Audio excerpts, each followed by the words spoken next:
राहु का तूफान। मृत अवस्था से जागकर जीवित अवस्था में आए।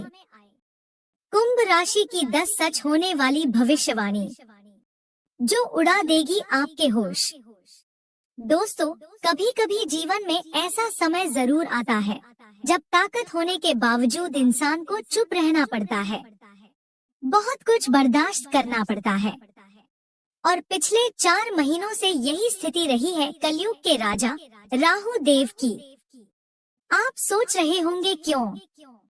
क्योंकि राहु, जिन्होंने पूरे ब्रह्मांड में अपना साम्राज्य स्थापित करने की ठानी थी, वो भी अब तक एक अजीब सी कैद में थे। जब से उन्होंने कुंभ राशि में प्रवेश किया, सब तरफ यही कहा गया, अब तो राहु का साम्राज्य आएगा। लेकिन सवाल ये है कि वो साम्राज्य कब आएगा?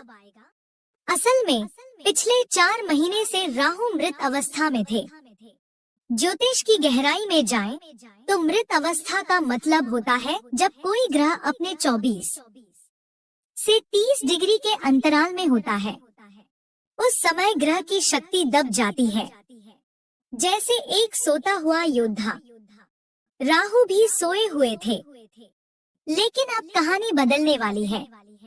जैसे ही 2 सितंबर का समय आएगा, राहु मृत अवस्था से निकलकर उदित होंगे, एक बार फिर से जाग उठेंगे।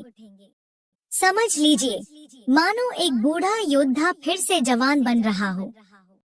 पहले कुमार, फिर युवा, फिर बालक के समान शक्ति से भरपूर। और जब ये बदलाव होगा तो 2025 में ही 2026 की नींव रखी जाएगी, क्योंकि ये राहु अब कैद से आजाद हो चुके हैं। जो पांव में बेड़ियां थी, वो टूटने वाली है। और जब राहु आजाद होते हैं तो सिर्फ बदलाव नहीं लाते, तूफान लाते हैं।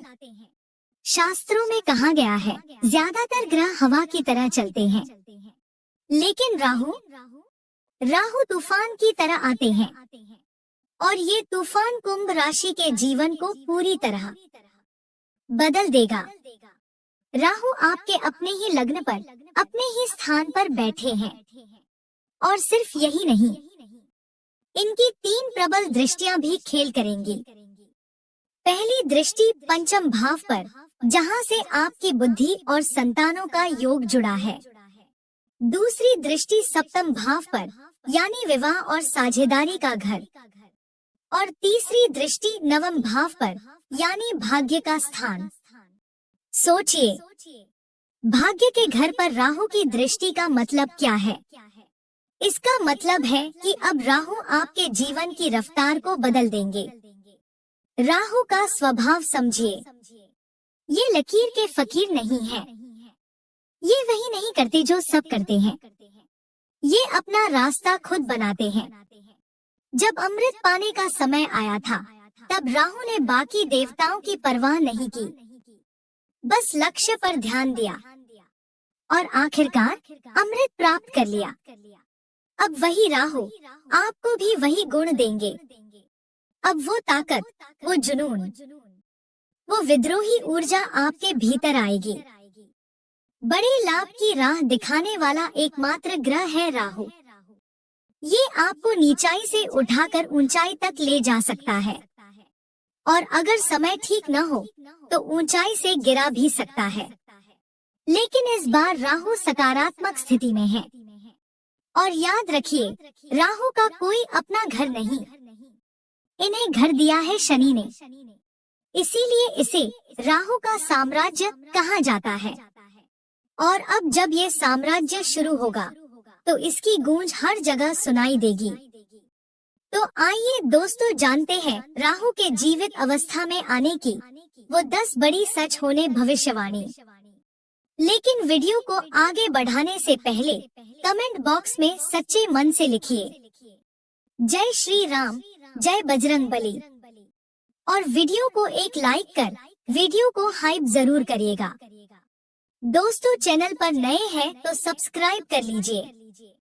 पहली भविष्यवाणी, पहली बड़ी भविष्यवाणी क्या कहती है, ध्यान से सुनिए। अगर हाल ही में स्वास्थ्य को लेकर कोई परेशानी रही है तो अब समय है उससे बाहर निकलकर अपने विजन पर ध्यान देने का, क्योंकि राहु की शक्ति अब आपके निर्णयों को एक नए स्तर पर ले जाने वाली है। सबसे पहले बात करें राहु की पहली दृष्टि की, जो पड़ रही है आपके पंचम भाव पर। याद रखिए, राहु स्वयं शेयर मार्केट का ग्रह माना गया है और पंचम भाव भी शेयर मार्केट, निवेश और सट्टे से जुड़ा होता है।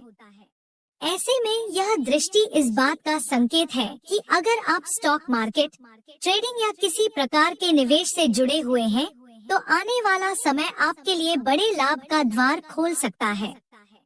सिर्फ यही नहीं, पंचम भाव कला, क्रिएटिविटी और बुद्धिमत्ता का भी प्रतिनिधित्व करता है। अगर आप किसी कलात्मक कार्य, डिजाइनिंग, कंटेंट क्रिएशन या ऑनलाइन प्लेटफॉर्म पर काम कर रहे हैं, तो राहु की यह दृष्टि आपको अभूतपूर्व सफलता दिला सकती है। यह समय आपको भीड़ से अलग खड़ा कर सकता है। अब बात करें संतान से जुड़े मामलों की। पंचम भाव संतान का भी स्थान है। इस समय संतान के लिए शुभ अवसर बनेंगे। उनकी पढ़ाई, करियर या किसी बड़े फैसले में सकारात्मक प्रगति देखने को मिलेगी। राहु की यह दृष्टि संतान को शिक्षा या नौकरी के कारण कहीं दूर जाने का अवसर भी दिला सकती है। पंचम भाव ज्ञान का घर है। राहु की दृष्टि यहाँ एक अलग ही प्रकार की तीव्रता लाती है। जैसे देवगुरु बृहस्पति जहाँ दृष्टि देते हैं, वहाँ वृद्धि होती है, वैसे ही राहु की दृष्टि जहाँ जाती है वहाँ वृद्धि तो होती है, लेकिन सामान्य नहीं, अत्यधिक वृद्धि होती है। यानी यह समय आपके जीवन में बड़े बदलावों का संकेत है। अब यह समय छोटे मोटे निर्णयों का नहीं है। राहु का प्रभाव आने वाले दिनों में आपको ऐसे बड़े निर्णय लेने के लिए प्रेरित करेगा जो आपके जीवन की दिशा बदल सकते हैं। यह राहु के तूफान का असर होगा। अब आगे बढ़ते हैं राहु की दूसरी दृष्टि की ओर, जो पड़ रही है सप्तम भाव पर, और यह दृष्टि भी कमाल करने वाली है। दूसरी भविष्यवाणी। कुंभ राशि वालों ध्यान से सुनिए। अगर आप बिजनेस कर रहे हैं या किसी व्यापारिक कार्य में संलग्न हैं, तो अब समय है राहु की दूसरी दृष्टि को समझने का, क्योंकि यह दृष्टि सीधे सप्तम भाव पर पड़ रही है। और ज्योतिष की भाषा में सप्तम भाव का मतलब है साझेदारी, व्यापार, दाम्पत्य जीवन और बड़े समझौते। राहु की यह दृष्टि संकेत देती है कि आने वाले समय में आपके व्यापार में नई ऊंचाई देखने को मिलेगी।